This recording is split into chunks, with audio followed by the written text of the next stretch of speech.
आधाया गनवाया गोबर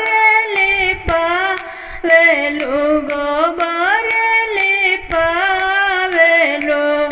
अधवाया गनवा करलु जोग हमरो आमा हो आधाया गनवा करलु जोग हमरो आमा हो जगवत कैलो या माया पना दामा दलगी अपना दामा दलगी नैहर छोड़ा वालो हमा रहम रोया हो नैहर छोड़ा वालो हमा रहम रोया हो आधाया गनवा चाची गोबर लिपावेलु गोबर लिपावेलु आधाया गनवा कैलु ओग हमरो चाची हो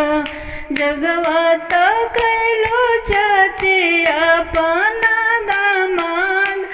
आगे अपना दामाद लगे नैहर छोड़ा वालो हमा रहमरो चाची हो नैहर छोड़ा वालो हमा रहमरो चाची हो आधाया गनवा भाभी गोबर लिपावेलु गोबर लिपावेलु आधाया गनवा कैलु जो गहमरो भाभी हो आधाया